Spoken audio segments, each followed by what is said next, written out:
Figure it out. Hello, this is Adam Koralik from Figured Out Productions. The following video is a video of some kind, and I hope you enjoy it. Hey everyone, welcome to the Figure It Out cast. I'm Adam Koralik, your host. Today, this is, of course, for September 2018. Thank you very much for listening. Of course, this is a Patreon podcast, so if you are a Patreon backer of mine, you get this like the day I finish it. If you're not, I still appreciate that. As a public viewer, you get it towards the end of the month. So thank you very much to everybody who just tunes in, and especially those of you who support me on Patreon. So, let's just get on with it. We have a whole list of subjects in the description. You can actually check them out if you want to, so you can skip around, and at any time if you're like, I kind of want to listen to that part more or whatever, feel free. So I'm just going to start off by just talking about a couple of things I personally have been doing lately. I went to a few different conventions and events. I've been very, very busy. There was actually, amusingly, there was a streak there where in 1 week I had been to Seattle, Houston, Phoenix, Chicago, where I live, San Francisco, Brussels in Belgium, and Stockholm, Sweden. Now, at the time I record this, I have not actually gone to Brussels and Stockholm, but I'm about to. So by the time the majority of you listen to this, I will have already gone there. And that'll be fun. Plus, then I have to go. I'm going to New Jersey right after that for AVGC. So if you are one of the Patreon backers who hears this before AVGC, come on out. It's a cool convention I've been to a few years in a row out in New Jersey. I think it's in Secaucus. I'm not super familiar with the geography over there, but yeah, come on out if you haven't already. Otherwise, yeah. So I've been very busy. It's kind of the point I'm making, and I went out to Seattle for PAX. Now, PAX was great. I decided this year not to bother with any sort of like recap of PAX because I noticed a lot of people don't really ever watch those, so it's kind of like, what's the point? But I'll probably throw some clips in it, in like Playload or something like that. But just to tell you guys about it, it was a hell of a lot of fun. It's the Penny Arcade Expo West. This was my 4th year going. Of course, got to meet up with a bunch of my friends, other YouTubers and other people I know in the industry and that kind of stuff. And, the thing is, I don't go for like, oh, I'm going to go to a convention and go have fun. Like, I never get to do that stuff. I just go for like meetings and stuff, meet up with companies, and I spend some time with, trying to arrange opportunities to get footage and that kind of stuff. So, through that, I had a good time, but I ended up leaving a little bit early just because I had other things to do. And I want to give a huge shout out to my buddy Ryan at Castlemania Games, who was cool enough to let me, crash at his place. That was really nice of him to do. So thank you very much, Ryan. And again, if you do him a solid, go to his website, Castlemania Games, see if there's anything over there you want to buy, because he was cool enough to do that for me. So thank you, Ryan. And yeah, but the convention itself was great. I had a great time. And yeah, I don't know how much I have to say about it beyond that right now. If you've never been to PAX, you should do it. I've been to PAX South. That unfortunately is nowhere near as good. I went there this year, and that was just kind of a tabletop thing. Like it really wasn't much to it. And then I've never been to PAX East, nor have I been to like PAX Australia or anything like that. But PAX West is really very awesome. And Seattle, of course, is a fantastic city. So highly recommend if you ever get the chance to go out to PAX. It is a cool couple of days. And I just spent a lot of time, hanging out with people at Sega and Ubisoft, a little bit with Techland, Bethesda. It was a really cool experience to have once again. And it was actually kind of nice because it allowed me the opportunity to actually play video games. Now, PAX is a little bit like a public version of E3, although E3 is now more public. The idea is that most people who go in there are basically waiting in lines to play games that are coming up soon. Now, being media, I don't typically have to do that. I just kind of set up appointments, but I also prioritize, certain things more than others. You don't really get to go and just like play video games and have fun. That's not really how it works. You have a very specific list of things to do, and any other YouTuber who does this kind of thing will tell you the exact same thing. It's not all about like, oh, I'm gonna go play a video game all day. It's you don't get that would be nice, but that's not really the case. But yeah, in one case, one thing I did get to do is I set up a meeting with Techland, and I got to play Dying Light: Bad Blood. So that was a lot of fun. I was not expecting that. The meeting that I had set up, is a basic press meeting where you just kind of, you don't have to wait in the line. You have a specific time, and because you're media, they'll put you in a special section where you can, if you want to capture footage. In a lot of cases, you can do that. I did, and you can you play, with other journalists and publications. And I don't consider myself a journalist, but I am technically media. So you just kind of do that, and you have more of a private session. It's cool. But you're also playing it not for entertainment, but to be able to talk about it, to be able to have something to say. And in my case, it was more about just getting footage, but, journalists will sit there and be like, okay, well, it plays like this, and this is why it's good, or this is why it's bad, whatever. It's a very different thing. I always describe this to people as kind of like trying to watch a movie in school. It's like, yeah, you're watching a movie, that's cool, but at the end of the day, you got to write a report on it, so it's kind of you're looking for different stuff, and you're not really just casually enjoying it. That's kind of the best way I can put it when it comes to conventions, for people like myself that go to stuff like this, is you're usually there for, it's work. It is work at the end of the day. But anyway, so that's not the point. But the point is, I did playing Dying Light, Bad Blood. Now, what's funny is that some people were comparing it to Fortnite as far as the Royale system that it's got going on, and I was like, oh shit, because that is not my game, but I was like, whatever, I just gotta do this, I gotta get footage. I'm getting footage from my other channel, Game Society Pimps, and I was like, whatever, even if I suck, it's okay, because it's comedy gameplay, right? So they put 12 of you up against each other, and the idea is that you're in this zombie apocalypse world, and there is a helicopter coming for one of the 12 survivors. There's only space for one person. So as the survivors, what you have to do is A, be the last person alive, and B, you have to be the first person to find all these, when certain zombies die or whatever, there's blood samples. You have to collect those, or collect, samples of zombie tissue and stuff like that. And those zombie tissue samples are typically guarded by a horde of zombies or whatever. So you have to use strategy to basically get those samples and get out, right? And be the last person alive. But yeah, I ended up playing that thinking, okay, these guys are going to utterly destroy me, because there's also no respawn. Once you're dead, you're dead. So I just did some grinding. I basically would go and scrounge around in abandoned train cars and things, just looking for supplies. I wasn't even really playing the game so much as I was just looking to collect assets. And occasionally I would just kind of run across the zombie thing. So I was like, whatever, let's do that and get some interesting footage. And I just kind of kept doing it that way, until eventually I wasn't really paying attention to my sample meter. I realized at a certain point I had been playing for 20 minutes and I still hadn't died, so I was kind of surprised. But I noticed my sample meter, and I collected one, and all of a sudden it said, you're in first place, you're winning, the helicopter's on its way. And I was like, holy shit. Wasn't expecting that. And then all of a sudden the game mechanic changes once that happens. When somebody's in first place, the game all of a sudden says, okay, everybody go kill that guy and take his shit, because if you do that, then you can escape, because the helicopter's coming now and there's not much time. So I just dashed all the way to the helicopter landing zone. There's a specific spot for it. I'm just trying to avoid anyone and everything.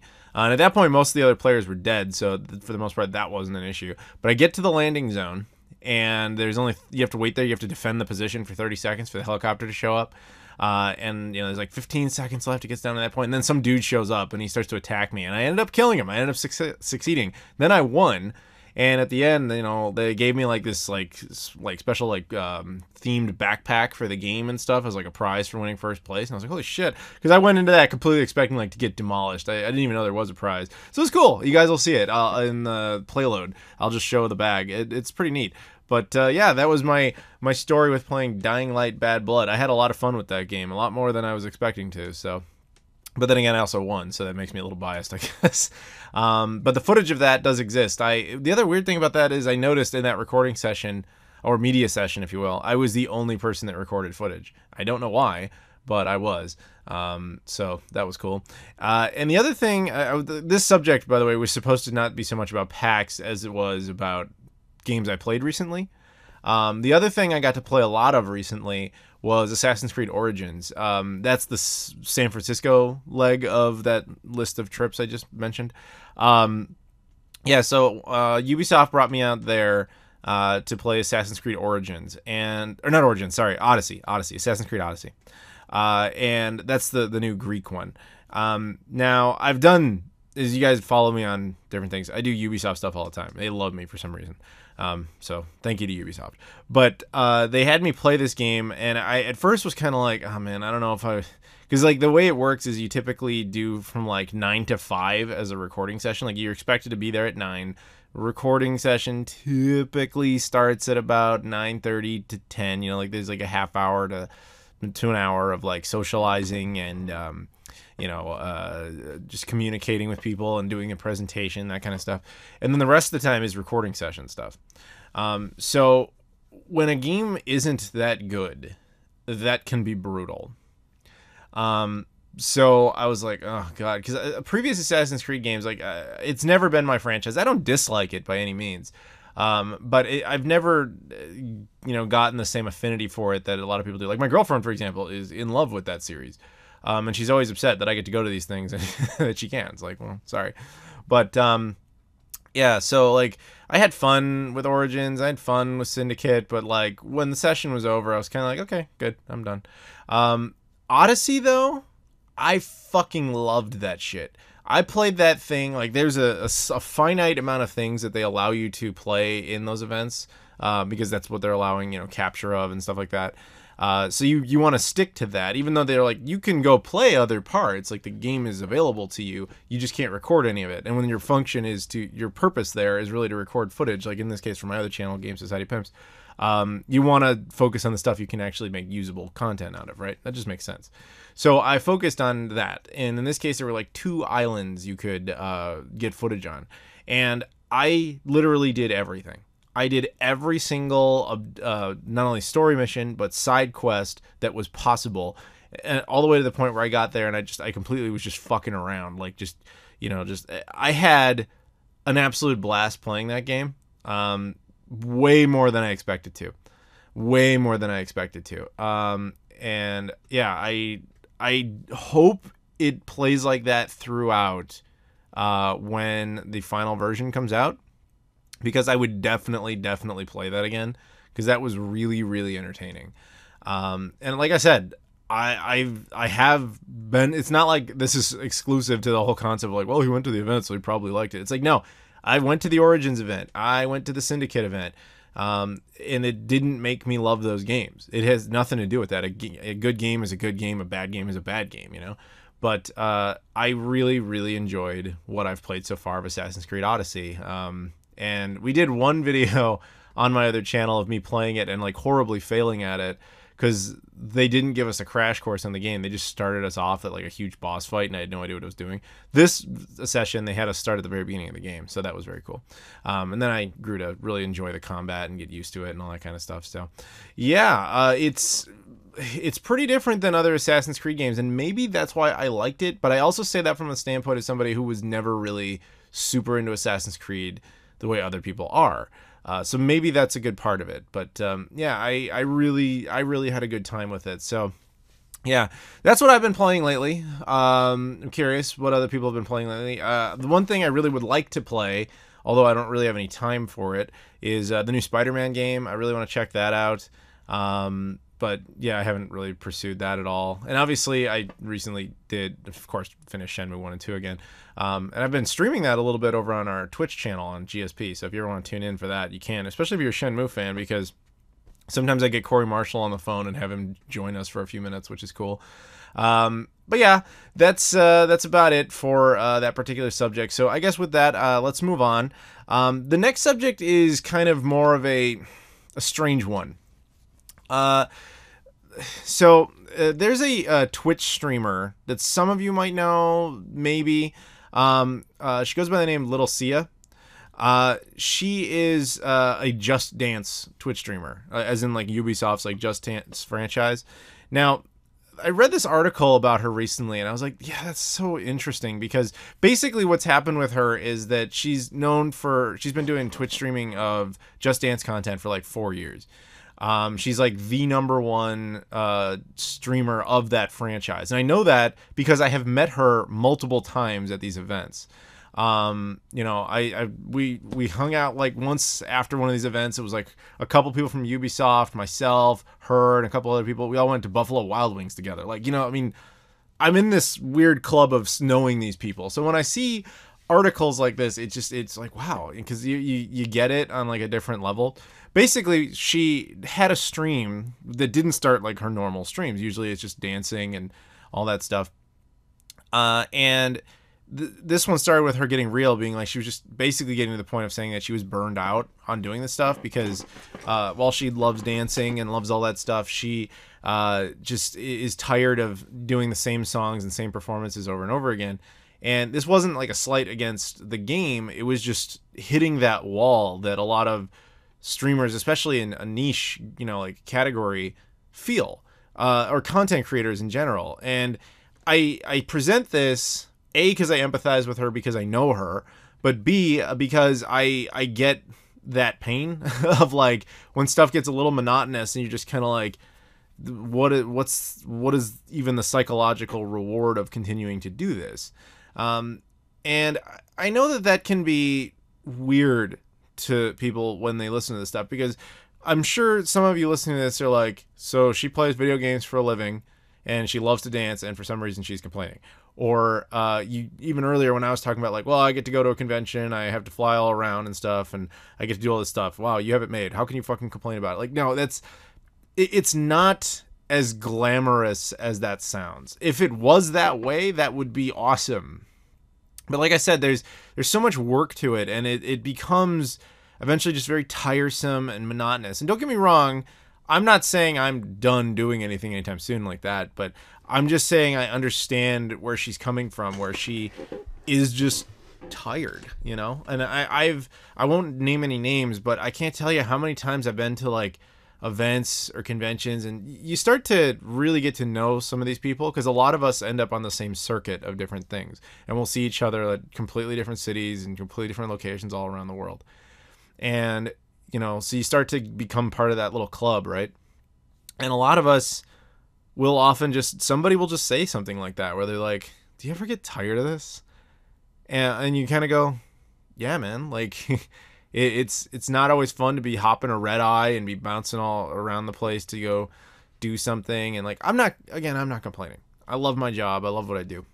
But I'm just saying I see it. And it would probably be, I guess, easier if people understood how hard it actually is. Because unless you do it, I'm sure a large majority of you who are listening to this is just like, dude, shut up. You get to do all this cool stuff and it's awesome. And again, I don't dispute that. But think about what I said earlier about how I had to go to all these different places in the span of a week. Like, that is psychologically tiring, and physically tiring, in addition to having to produce content and just having expectations of needing to do stuff persistently and the same stuff persistently. And it doesn't necessarily change. Now, again, this is what I signed up for, and I'm okay with it. I'm happy with it. But I'm just saying I can see why people get burned out. It is a very real thing. And I'm doing my best to kind of, you know, mix in variety and keep myself motivated in that way. It's kind of like, I mean, I'm going to drop some Chicago Bulls history here, but it's kind of like when Michael Jordan just kept winning championships over and over again. And after the third one, he retired for a bit, partially because he was so tired of winning, there was no challenge to it anymore. And I'm not at all saying I'm on that level or anything like that, because I am not. But if you kind of, even if you're successful and you keep doing the same thing over and over again, you start to lose the thing that drove you to it in the first place, and you need new motivation. So in her case, it sounds like, you know, perhaps a completely new score on a game might help out. And the other thing that can stress people like us out is, and it was pointed out in the same article, and it's completely true, is you can't announce any sort of break or that you have a desire to stop producing content, even briefly, because your subscriber base will be very upset with you. Now, I hope I feel at times I might be an exception to this, only because I'm not big enough for that to matter, but also because I tend to find that my audience, at least this particular audience, tends to be rational. You know, guys don't tend to get upset with me when it's like, hey, where's this thing? You know, how come that hasn't come out? Like, you guys don't really do that to me much. And I appreciate that. Because Angry Joe did it, and a few other streamers did it, and content creators do it. If they say, like, hey, man, I'm going to take a break for a few days, like, they can lose massive subscriber amounts. There was a guy, I can't remember his name. He announced, like, he was taking a week off, and he lost, like, 40,000 subscribers for doing that. Because people interpret that as quitting. Because they see it as the way I was describing it, where people see it like, oh, you just play video games and you get to travel and you get to have, oh, wow, real hard life. Fuck you. You know what I mean? Like, that's the attitude that people have towards us, not necessarily understanding how hard that really is. I mean, think about it this way. Imagine your life for a second. Imagine you have your 9 to 5, you have your wife, you have your kids, you have your life, whatever it is. And you then suddenly are thrust in the situation where you're like, I have to go here and here and here and here, and I have to do this and this and this and this, and it never stops. It's 7 days a week of all of this stuff. How much time do you think your family is going to be okay with you doing that? How many arguments and stressful things do you think will come as a result of that? What I'm saying is, while there's perks to those type of things, all those normal things, quote unquote normal things that typically happen in life that people associate with the average life, become more or less impossible to just have that normal life. And I'm not saying that's necessarily what I'm seeking. I'm not. I like what I'm doing. But I guess I'm saying, in the longest possible explanation ever, I get where Littlesiha is coming from. I get it. And I hope that people will understand that, not only for her, but every time you hear about a YouTuber who just wants a few days off just to relax, don't give them shit for that. It's a really hard job, man. It's not like, it's not back-breaking labor. It's nothing like that. But it's time-consuming, and it is a massive amount of effort. It does have its perks. I don't dispute that. But it is very mentally and emotionally taxing. And if you don't believe me, if you're like, no, fuck you, dude. You don't understand. My 9 to 5, I have to do all this. And I'm not saying you don't. I get that. But after your 9 to 5, you come home and you try to do your best to relax with some YouTube or some video games. We don't get to do that, because when the clock ends at the 9 to 5 at 5, we don't have that. Typically, in that line of field, you never stop. And if you stop, especially when you announce that you're stopping like that, that's when you get punished. Imagine if, when the 9 to 5 ended that day, and your boss said to you, like, well, yes, you don't have to still be here, but you're fired if you leave. Or you're going to get docked pay or something for leaving when you're expected to get out. Like, there were consequences for not still working even though you're off the clock. That's kind of what it's like. So I hope, again, the point of why I'm saying all of this is just to say I empathize with her, and I just kind of want to educate a little bit to anyone who will listen of what it's like to have that job. I love my job. I love what I do. I really, really do. But I get that it's exhausting, and I get why people have a problem with it sometimes. And I just want you guys to understand that it's not glitz and glamour and 24-hour fun. I wish it was, but it ain't that. It just isn't. So, Littlesiha, I doubt you'll ever listen to this, but more power to you, and I hope you get a much-needed break. I mean, she is like, again, I've met her a few times, and like, for example, like, Ubisoft loves her, obviously, because she does Just Dance stuff. She's like the premier Just Dance streamer. Like, I remember multiple times at E3, like, Ubisoft will have like a big VIP press lounge, and she'll always be in there, and they'll have a Just Dance like kiosk set up just for her. Like, nobody else plays it. It's just her, and she just sits there for like hours doing it. And you have to, like, you wonder, on one hand, is she doing this because she just wants to, or is she doing this because she feels the need to perform? You know what I mean? And I've always got the feeling it was a mixture of both. Like, I do not dispute for a second, she must love dancing. You'd have to love dancing to have that much passion to pursue it for that long. But then at the same time, there is that psychological pressure of, well, I'm the streamer for that. They set that up basically for me. I think I have to do this now. And I'm just hoping you guys can empathize with stuff like that, even though I know you weren't necessarily there or anything. But yeah, okay, that's enough of that existential, psychological, in-depth discussion. Let's move on to something different. Next subject up is about the recent typhoon that hit Japan. Now, this is a couple of parts here. One, first of all, while I doubt anyone in Japan will listen to this, hopefully everybody's okay. I got my buddy out there, James, that I have to get a hold of and make sure he's okay. So yeah, I'm a little worried about him. But aside from that, anyone else out there who would happen to listen to this, who's there, I hope you're all right. If you're not aware, a big typhoon hit Japan, western Japan.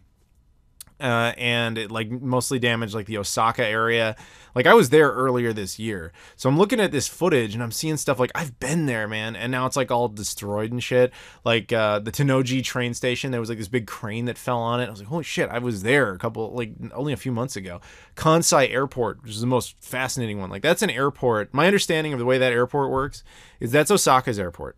And the land that they built it on was land that was actually submerged underwater, but they basically shallowed out the bay a little bit and was able to kind of raise it.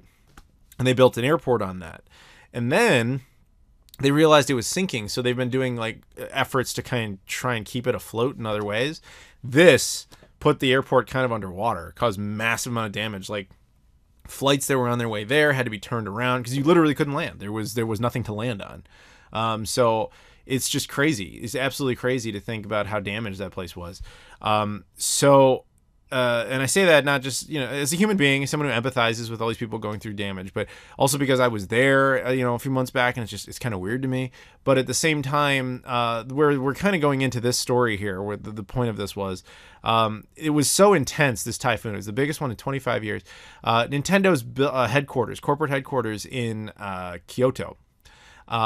The N in Nintendo, the capital N, actually got blown off the door, so it just says Nintendo. I'm sure they fixed it by the time this is out, but or at least publicly out. But yeah, that's just insane. And like Nintendo, that was like symbolic of something that happened right after that. Nintendo was supposed to have a Nintendo Direct, and they had to delay it because of the earthquake and the typhoon. And that's, to me, a very reasonable thing. Like your corporate headquarters was damaged. The country is in serious need of repair, and just there's more important things than some video games. And I think most people understood that.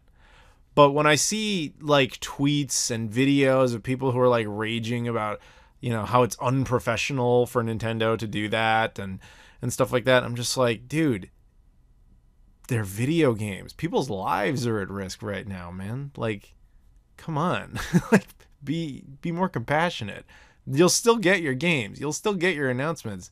You just got to wait a little longer while they like hopefully repair their building and take care of their people. It's a tad more important. And it's not, I don't like to get political or anything like that, but it's like, come on, man, just be, more passionate about other people. Just don't necessarily, it's not all about video games all the time. I love video games. Obviously it's very important to me. It is literally my job, as I've been talking about for a while now, as I've been rambling on about, but people come first, man. And so I hope that, I'm sure the majority of you who are listening to this, like I said, you guys are a fairly intelligent audience. So I never really worry about stuff like that with you guys. Like, you guys are the fucking best. You really are. Because, like, I'll do a live stream, right? And then somebody will ask a question that contains, like, hey, Adam, what'd you think of Avengers Infinity War, like, right when it came out? And I was like, I don't want to talk about spoilers because a whole bunch of people in the audience hadn't seen it. And no one posts a spoiler. No one says how it ends. Like, you guys are smart. You don't do that. I ask you, please don't post that. Nobody does. Like, you're not a trolling audience, and I love you guys for that. So, what I'm saying, the majority of, I'm sure, all are in the same camp of, like, yeah, I'll get my announcements later. This is not important. What's important is making sure the people in Japan are safe right now. But I guess if there even is one of you who was like pissed off about that, just understand, like, there's more important things. You'll still get your games, but right now it's more important to make sure these people are safe. So yeah, I'm sure you guys get it though. Next up, what we're going to do, we're going to move on here. We're going to do a round of shout outs. Now, the shout-outs here are for Patreon backers. Now, every single one of these great, wonderful people has decided to support the channel through Patreon. They actually are at the level in which they get a shout-out. Now, there's various levels if you ever choose to be part of my Patreon.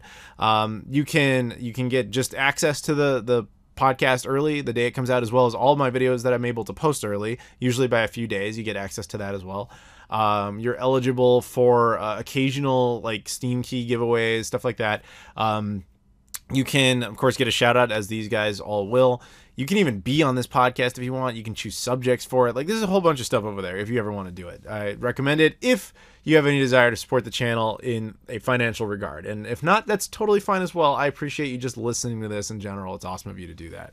So, without further ado, let's do some shout outs. We've got Justin Webb, Jonas Pachanka, Corey Marsh, Jesse Perez, Happy Gaming House, who, welcome, I'm pretty sure you're brand new, Rob Janos, Luis Bonilla, Michael Kelly, Eric Peralez, Trey Wagner, and Tim Inman. Once again, that's Justin Webb, Jonas Pachanka, Corey Marsh, Jesse Perez, Happy Gaming House, Rob Janos, Luis Bonilla, Michael Kelly, Eric Peralez, Trey Wagner, and Tim Inman. Thank you to all of you. You guys are the best. As awesome as you all are, I feel that we still have to move on to the next subject here. But thank you again, guys, very much for the donations. You guys are the best. We're going to move on, and it's time to talk a little bit of movie stuff. Now, it's been a little bit of a dry spell here because I haven't really seen anything new, and there's nothing really around the corner that I'm super interested in. So all I've really had access to lately has been kind of intriguing me, other than the fact that I, rewatched a few movies on the plane, like on various planes. Like I rewatched Deadpool 2, I rewatched Solo, I rewatched Avengers Infinity War, and particularly that's the one I want to focus on there, Avengers Infinity War. Really good movie, obviously. And I did see the follow-up there, which would be Ant-Man and the Wasp, and that was fine. I've already done podcasts talking about it, but the reason I bring all this up is because obviously the end tag, the end screen, the end scene, whatever, of Infinity War is a tease at the movie Captain Marvel. Now, I will be the first to admit I am not super familiar with the Captain Marvel character. I know it's it's a female, very cosmic character, very, very capable. And the movie for that is coming out. It takes place, I believe, in the 90s. And they released a bunch of images lately of, on-set photos and promotional materials for it, including a young Sam Jackson. I guess they're going to Robert Downey Jr. CGI his face into a young version of him, because we have a bunch of imagery of what Sam Jackson looked like in the 90s, so it's probably very doable. And, of course, it's him at the end of Infinity War summoning her. My limited, and I any of this could be wrong, because I'm admitting it right now, my understanding of this character is very limited, but like I said, cosmic character who was sent into space for some sort of mission at the end of their storyline, and the beeper thing is meant to summon them back. So presumably Captain Marvel will be very useful in the next Avengers film. But I guess the only reason I'm bringing this up is I'm excited to see this just because I rewatched Infinity War and I just kind of want the next fragment, which is, again, kudos to Marvel, man. Like, you guys I know that no one over there is ever going to listen to this, but you guys so competently built that universe that it's just, it's amazing. And I always tell people who are like, I don't really care about comic book movies or whatever. I kind of watched the Avengers and I didn't really get it. And I'm just like, you can't treat it like a movie. And I know it's weird because they are movies, but you treat it like a TV show that gets like 2 or 3 episodes a year, and that's it. You gotta watch them in order. Now, you can watch it in the story order, which is different than the production order, though I suggest watching it in the production order if you've never seen it before, and then once you know all the material, go back and rewatch it in the story order. So that would be like, instead of Iron Man 1, which was the first one released, you'd watch Captain America first, because that takes place in timeline-wise first. To those of you who've seen the movies, I'm sure you know. What I'm saying here with all this, though, is that I'm excited for just the next part of the story. And so Captain Marvel is it, and I'm very curious to see how that one plays out. But beyond that, I don't have much else to say because there's no trailer yet. I don't know enough about the character. I want to see it just to kind of see how it's going to fold, frankly, into the next Avengers movie. But I am excited about that. But after that, the other one I'm not super excited about because they haven't done it right, and everybody already knows this. It's been beaten. The dead horse has been beaten already. But Aquaman. Same thing happened. Aquaman got a whole bunch of production photos released, of Jason Momoa and what he's going to look like. And then, of course, we already know what he looks like from previous movies he was in, like Justice League, and then so forth. But I'm not really excited to see Aquaman. And it has nothing to do with Aquaman being the longtime punchline he always was. It's basically just the simple fact that the DC universe does not work. And it only doesn't work because I've said this before many times. I even did, right after it came out 3 years ago, 2015, I did a video about this. Man of Steel was fine. It was not an amazing film, but it was fine. It did what it needed to do. It worked. It had issues, but it worked. Batman vs. Superman, Dawn of Justice, whatever, broke the back of that cinematic universe. It was not possible to repair it from that point. It was so bad in so many ways. There was no coming back from that. I'm not going to go into all that here because I've done it before, but there is really no point in building a universe out of that. In order to do it, you'd have to start fresh. Like you would have to. They chose not to do that.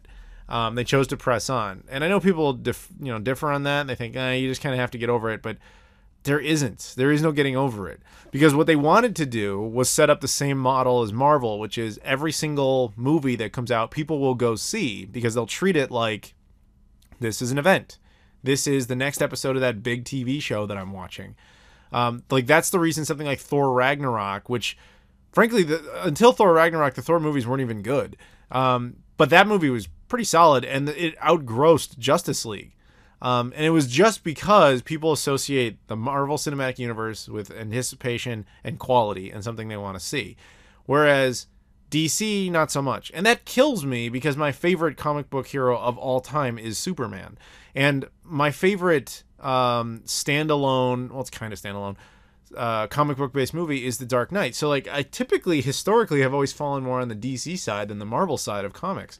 But I can't dispute that the Marvel Cinematic Universe is simply infinitely better than the DC universe. It just is. So when Captain Marvel, for example, comes out, a character I know nothing about, really have no actual interest in, I'm going to go see that shit just because I want to see where the bigger, greater story goes and what it contributes to that story. Aquaman, on the other hand, well, technically is trying to accomplish the exact same thing within the DC universe. I really don't give a shit because you broke that universe and you haven't repaired it. You can't. It's too far gone. There's too many things about it that don't make sense.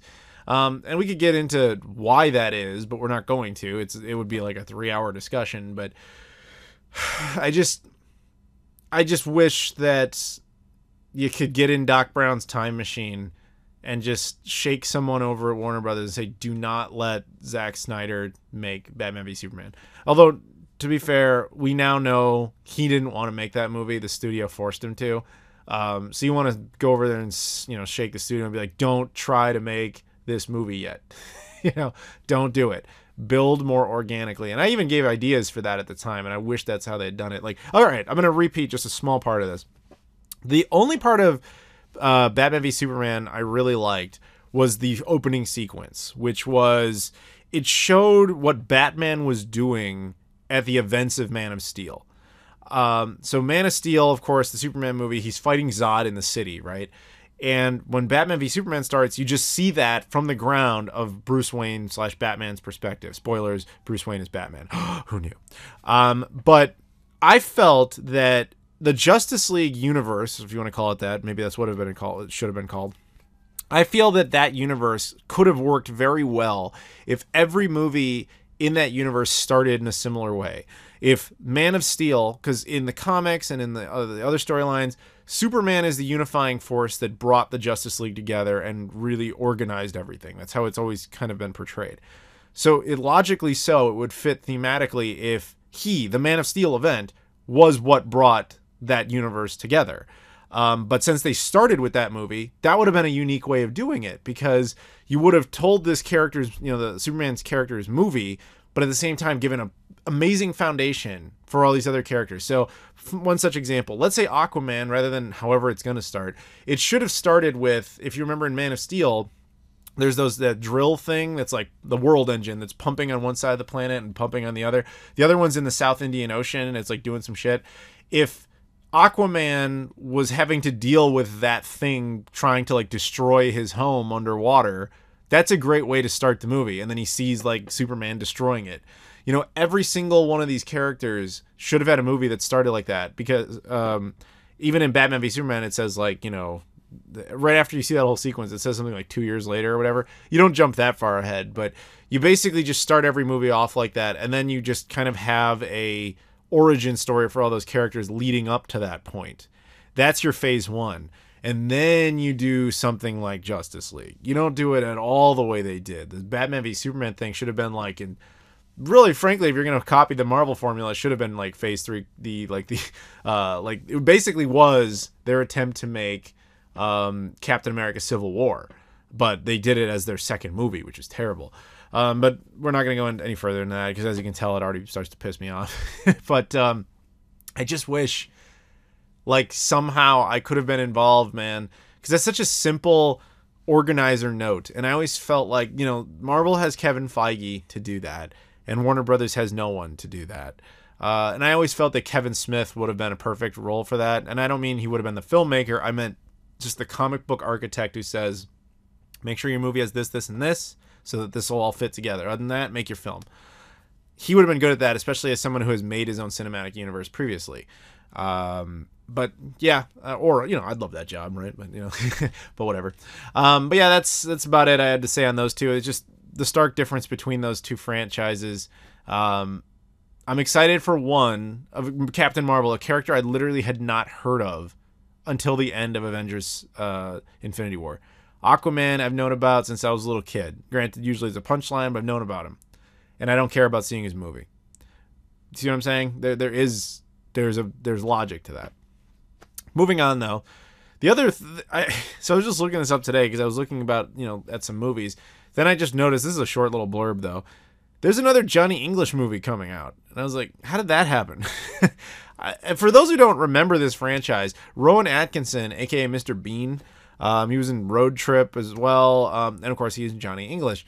He decided to do at some point, like, I think it was like 2001, this movie called Johnny English, where it was basically like a James Bond, like a crappy James Bond, kind of like, you know, a little bit like Bill Murray's like The Man Who Knew Too Little, except that he knows he's a secret agent, but like shitty James Bond. And it was a comedy, whatever. I enjoyed that movie at the time for what it is. Then, at some point, it somehow got a sequel, which I remember thinking was really very lame. Didn't like it. In the same way that, like, well, the first one was a little like the first Deuce Bigalow movie. You know, like, it was not good, but you kind of had fond memories of it, maybe just at the age you saw it, and it had its moments that were entertaining to you for one reason or another, and it was just a product of its time. And then it, like, later would have a really crappy sequel, like Deuce Bigalow, European Gigolo, which was, like, so awful that you can't wrap your head around it. Johnny English was a little like that, in that it had one that was funny and charming in its time and its way, and then it had a pointless sequel years later where you're like, ugh, what is that all about? I remember actually seeing that movie, the sequel, and actively hating it because the production levels of it were so basic that they just got certain stuff completely wrong. Like, I remember a scene where he's trying to, like, record some footage of something. So he uses a CDR and sticks it into something, and it just produces and calls it a DVD. And I was like, that is, I mean, yeah, that's nerdery right there. But just having literally the wrong format of a disc and no one knowing on set, like, hey, that one's green or blue, that's a CDR, it's not a DVD-R. Or you can't record that way. That's just a small example. I'm sure people will be like, you hated the movie because of that? It's like, no, I didn't hate the movie, and that's not the reason why. It was just... That's just an example of something in that movie where it just felt lazy. So when I just found out that they're making another one that's about to come out, I was like, how did that get greenlit? I don't ever recall. I mean, most of the time when I mention Johnny English, which is not often, nobody knows what I'm talking about. So, I mean, is there like a hidden fan base for this? Kind of like Zoolander? Zoolander was, you know, like, well known, but it was always kind of more underground. But then it got a sequel that unfortunately wasn't as good as I think we would have hoped. But is there like a Johnny English fan base that somehow got this going? I'm not being a dick about it. I'm not trying to be. I'm genuinely curious. I just don't understand how they made a third movie and how I didn't know about it until today, and it's pretty much around the corner. It's going to come out. But I don't know. Is there anyone out there who's actually excited about it? Who wants to see it? Tell me. I'm legitimately curious about that. But moving on, a couple of things. Now, this is old news to a lot of people, but I just wanted to address it real quick. because I've become so connected to Shenmue. So Shenmue 3, of course, had its release date announced a while back. It's coming out on August 27th, 2019. So look forward to it, guys. The Slacker Backer campaign is completely closed. At the time I record this, we don't know the final budget, production budget of the game. We know it reached over 7 million, which means through the Slacker Backer efforts, it raised over $700,000, which was enough to get 2 additional stretch goals of game content into the game, which is fantastic. But we'll see what the final numbers are. It's my understanding a whole bunch of people jumped on it in the last couple of days. So I don't, at this time that I record this, know what that number is. I really seriously doubt, though, that it was enough to get to the next stretch goal, because the next stretch goal was like, I want to say like $450,000 away, and I don't think it's possible that it could have reached that in less than a month. But maybe, we'll see.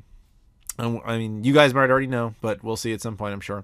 The other thing I want to address is some of the bugs that were pertinent in Shenmue 1 and 2. Sega has released a patch for that at the time most of you are playing this. I want to clear something up here, too, because some people have been showing me articles, or not even articles, like forum posts of people talking shit about me, which is, I don't care, you do whatever you want. But because I posted publicly that the game was solid, because it is. But the builds I was playing was with the newer patch. That's what they were letting me play. You have to understand that patches, it's not like they just immediately do them and then they throw them out onto like the servers and they're out for download like in 5 minutes. That's not how it works. Basically, the way it'll work is they'll have a patch that they've been producing for quite some time, and they'll throw it on development kits. And so I can't remember the number, and even if I could remember, I'm not sure I'd be allowed to say it anyway. But there was a patch. The latest patch was at that time in final bug testing phase, and that's what I have been playing in London, which is the same patch ultimately that would come out and be the one released in September of this year. And they had me play that, but then the process is after it goes through their final approvals, which it did reach, reached those like right around launch. The problem is at that point it has to go through the approval phases of all the distributors, which in this case would be Steam, Sony, or Valve, whatever, and Microsoft. No, it would be Steam. Sorry, what am I talking about? It has to go through them to make sure there's no issues with their platforms, make sure there's no like exploits in it, stuff like that. Like if a patch comes out and it's not properly tested, it's possible that the patch could contain something that could brick the console or brick your PC potentially, or something like that, or it could be exploited in some kind of way that they don't want, stuff like that. So they have security precautions in place. Now, in the case of Steam, PC is obviously easier to work with, so the Steam patch, it came out like a week and a half, if not 2 weeks earlier than the console version. But what I'm telling you more or less is that the patch was more or less held up by Sony and Microsoft just to make sure it gets through their quality phases.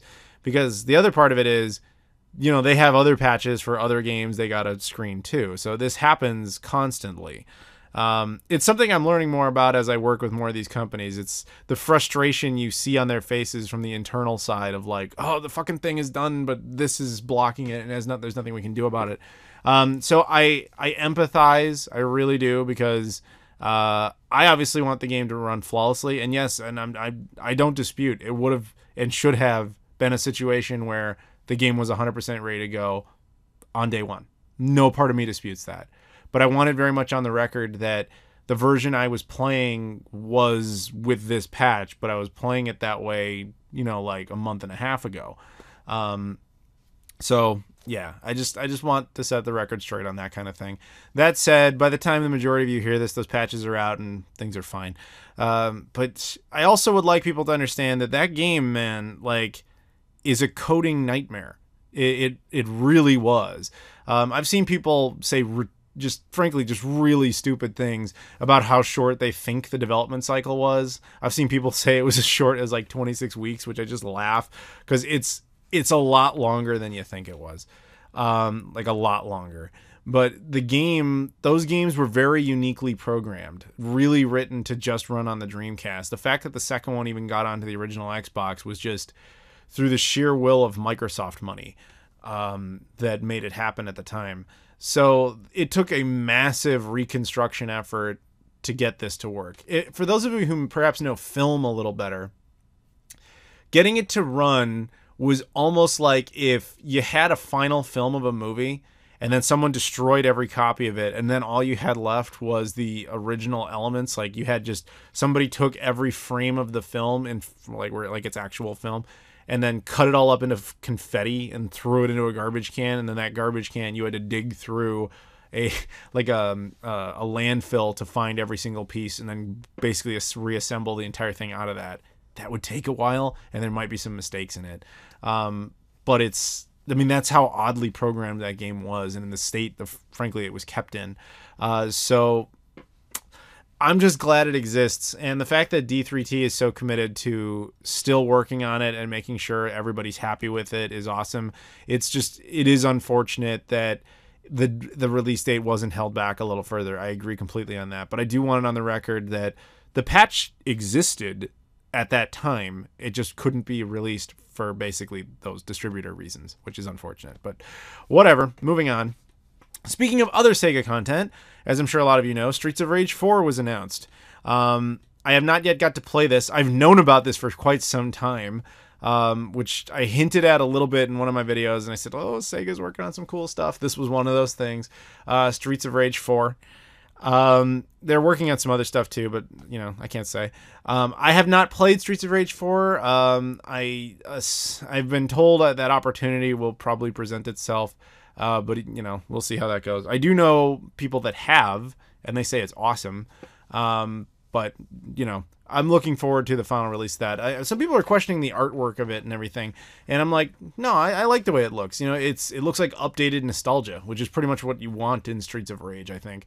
But since, beyond that, I don't have much else to say about it at this time, but I'm excited about it because if you guys noticed, I've been hinting for a while that big things can come from the success of the Shenmue re-release.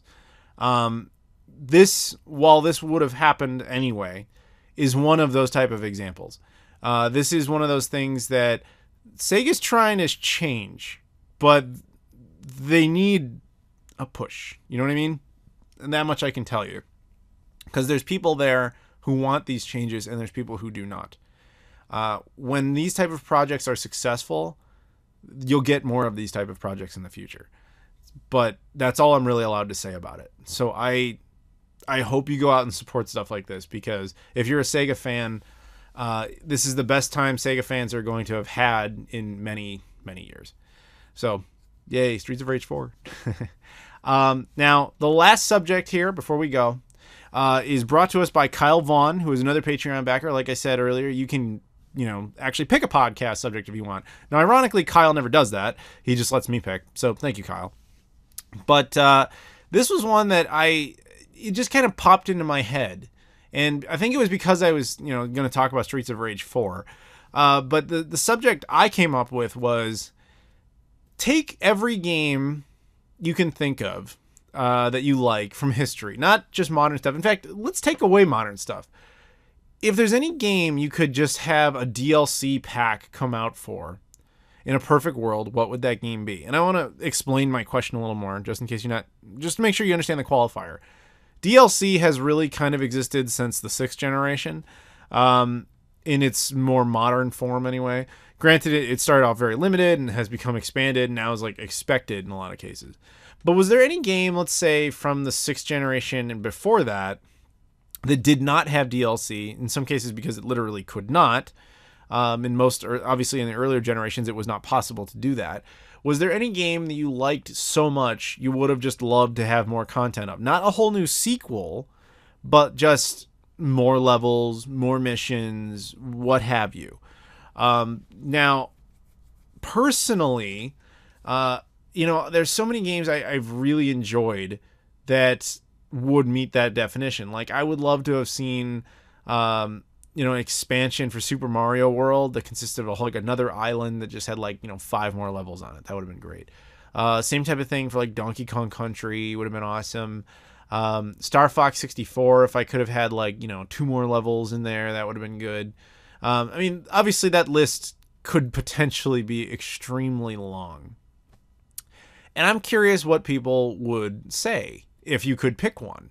Now, I'm sure a lot of you would expect me to say Shenmue, and I'm just like, no, not really. Unless you include the lost plot line in between the first and second game, which I guess debatably could be DLC, then maybe that would be my first choice. But getting away from the whole Shenmue thing, hell, getting away from the Sega stuff in general, let's just focus on other platforms. Most of my answers would be Nintendo-based. Maybe to some extent, some of my favorite PlayStation stuff, like Twisted Metal 2, I've always said was one of my favorite games on the PS1. It would have been great to have, you know, like an extra map, another city with more cars, a couple new cars. But you have to think about the logical DLC too. And when I say that, I mean like some games could not have logical DLC. Resident Evil 2, love that game, but it's a story-driven game that really has no reason to ever deviate. It doesn't need an extra map anywhere. It doesn't need, you know, an extra character, because it's based on just those two characters and their storyline. So any sort of DLC would be an unrelated expansion. I don't want that. I want an example of DLC in a game that could fit straight in. Like, you know, Super Mario World was the first thing I said, right? So what if, remember there was like Yoshi's house, like on Yoshi's Island? What if you had the DLC pack and you just like clicked there and it just took you to like, you know, another star world that you could complete and then leave and exit right back to the main section? You know, it's still part of the main game, but now it's just extra content that wasn't there before. I'm talking about that kind of DLC. And that's why something like Twisted Metal 2 would work, because you could just easily add another, you know, level in the game and, you know, pick it on the globe, stuff like that. As opposed to, that's why I think Shenmue also wouldn't be a good example, because it's a story-driven game. Unless you do the thing I was talking about, the Chai storyline in the middle, but again, that would be a separate expansion. Do you guys get what I'm saying? So if that's the case, what would you pick?